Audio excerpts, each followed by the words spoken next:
Hello everyone. So hope you guys had a wonderful Christmas/holiday, and today we are going to talk about Rangiku.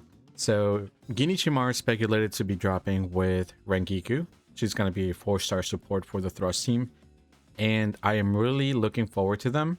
But let's actually go over her kit and her weapon as well. So one of the things that we don't know as of yet, or at least I haven't been able to find anything, is just what Mark of Heineko does. So do keep that in mind. But we can go ahead and start. Now, I know when it comes to kit information for characters, there's a bunch of information, a bunch of text. So I will definitely summarize everything and make it as digestible as I can, so it's not very confusing and all that. Okay, we're gonna go over the dupes. We will go over the dupes a little bit later, but let's go ahead and start. Now, for the basic attack, it looks like she will be using her Heineko to attack enemies in front of her 5 times. And it's going to deal damage equal to 40% of her attack. And the last hit is going to inflict 1 stack of Heineko on the enemy upon impact. Now, the technique is actually in the video that I will be showing. And it looks like her technique, she's going to transform her sword into her ash. It's going to create an area of effect attack that pulls nearby enemies in. And it's going to deal 107 of her attack, inflicting 2 stacks of Heineko mark to the enemy. Now, the very unique thing about this is that she kind of sounds a little bit like Ginichimar himself, where you can hold the technique button to activate it, and the longer you hold it, the more damage it's going to deal. So it can go from 107 to 162 of her attack, and it's going to inflict 3 additional Heineko marks to the enemy. Now, one thing that I really like about this and her ultimate, actually, let me go over her ultimate and I'll talk about that. So for her ultimate, she's going to summon like a giant, like a tornado, a massive one, and it's going to pull enemies in a wide area into the vortex. And it's going to do damage equal to 300% of her attack, and it's going to inflict 4 stack of Heineko's mark. Now, after activating her ability, all teammates will deal 8% increased thrust damage for 20 seconds. Now, one thing I want to say is that when it comes to AoE attacks or vortex that kind of like grab all the enemies and put them together, that is really good. For example, one thing I realized about the current event that we have right now for Aizen for the high score is that sometimes the enemies are kind of scattered. And if you have an attack that's able to just kind of suck all the enemies into one spot, that's going to be really good for your DPS so that you're able to get the most damage without having to flash step or try to go to the enemies if they're very separated. So I really, really like this. Now, I really hope that it is a wide area and it's not just in the warding, but if it is a pretty big area that pulls enemy in, that's going to be really, really good. Now, for the counter, it just does 193 of her attack, and it's going to also inflict 3 stacks of Heineko. Now, for her passive, whenever your teammates use their special attack or technique, they're going to generate multiple ash blades based on the number of enemies affected by Heineko. And it looks like upon impact, each blade is going to deal equal to 80% of the attack of the character on the field, and it's going to consume 1 stack of Heineko. Now, also, it's going to give you a 10% damage reduction. My personal opinion when it comes to this, I think Mark of Heineko is going to be kind of like a DOT, damage over time. And maybe the more you build them, the more damage it's going to like do in the long run. So that's just kind of like what I think, because when I think of Thrust team, I think of like bleed. So maybe that has to do with something increasing the damage that it does, or like just stay a little bit longer on the enemy while I guess you're fighting them. But that's just my speculation, my thoughts. I could probably be wrong. Now, for her second passive, you'll be able to hold down the technique button, and 3 additional stacks of Heineko are going to be inflicted into the enemy. And her final passive is just going to increase the damage from the ash by 28% that leaves on the enemies. So that's what it makes me think when it says increases damage from ashes or ash leaves by 28%. That kind of tells me, or at least that I think that it's going to increase the damage that it kind of leaves on the enemy. So the damage over time by 28%. So she might be someone who maybe enhances or just focuses also on leaving damage on the enemies while your DPS comes into the field, and it does more damage as well. So think of that is because if you look at her weapon, so each time an enemy is hit by an ash blade, the thrust damage of the enemy receives increased by 1.2, so that's going to equal to 18% for 15 seconds.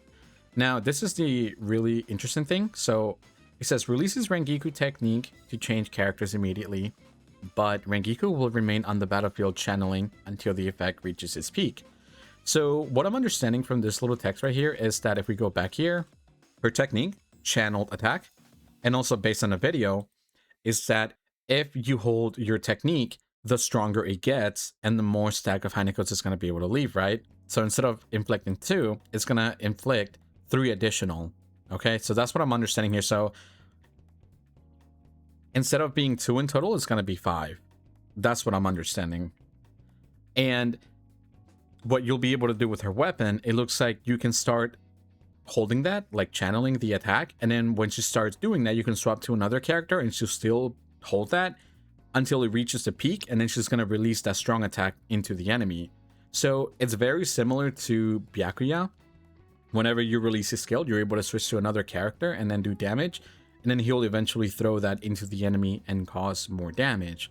But keep in mind, this is just my understanding of the wording that it says here. It could be completely different, and also at the end of the day, the kit can be completely different as well based on the leaks that we currently have right now. Now, in my opinion, I think she sounds really fun and really strong. Now, when it comes to Rangiku, I do think that she might be a little bit more on-field character compared to the other 4-stars that we've gotten. Because when you think about it, Yachiro, you only got to use her skill one time, and then you can swap out and never have to switch back to her based on her spectate passive that she has. Momo, honestly, it's just her ultimate that's going to give you the crit rate buff. Also, she's going to give you attack. Now, I'm really hoping that she truly does do pretty decent amount of damage, but let's go over her dupes. Now, for the first one, it looks pretty simple. It looks like that each ash leaf is, when it hits the enemy, it's just going to give her 2% ultimate energy. So maybe it, like, if you put some energy... Well, actually, let me hold off on that, because the second dupe, it says that Hanekos Assist is going to grant teammates 20% of Rangiku's attack extra. So based on this, I think that if you probably get your stamps and maybe attack, like attack and old charge rate is going to be good on her. Because if you can spam your ultimate and also just in general give 20% of your base attack, I assume it's going to be base attack to your team, that's really strong. You're giving 20% extra to your DPS character, and you're going to have both Ginichimaru and Tozen. And Tozen's actually a pretty good sub DPS character, like his damage is actually pretty good. Now, personally myself, there's one last thing that I do want to go ahead and talk about before I end this video. So it's going to be this photo. You know, this was leaked a while ago, and if you see, Graham Zhao is supposed to be like a thrust unit. Now, personally myself, I don't think he's going to be coming out anytime soon. And theoretically speaking, I don't think he's going to be a DPS character. I feel like he might be something very similar to Aizen, like a tactic character, just helping out overall the thrust team while having really good damage himself. That's just my personal opinion. Just because I feel like the next thing after we are done with Ginichimaru and Rangiku, we're going to move over to the strike team. Just because if you look at the strike team, they only currently have right now what? They have Sajin and also Yoruichi. Now, that being said, I feel like they're going to be able to maybe introduce Soifun first into the team. Now, if I'm being honest with you guys, I feel like Soifun might be the next one after Ginichimaru, just because she's going to pair up really good with Yoruichi. And at the end of the day, you know, lore-wise, they're characters that kind of have a very similar fighting style. So that is my personal opinion.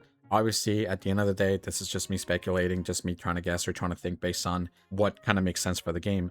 I wouldn't think that the devs are just going to be like, okay, let's focus on Slash team. Okay, it's good to go. Let's focus on Spirit team. Okay, you guys are good to go. Now Thrust team. And then they're like, you know what? Screw Strike. We're going to go back to Slash. I think that they want to definitely make the 4 teams solid.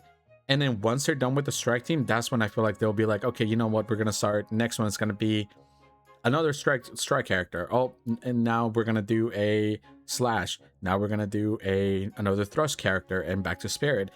They'll have the options to definitely jump back and forth, because now the teams are kind of set and people can start pulling really smart based on what they already have on their teams. But again, it's just me talking what I think is the smartest way to go. They could do it completely different. Who freaking knows? But that being said, I hope you guys have a good one. Thank you so much for watching. I'll see you guys next time. Goodbye.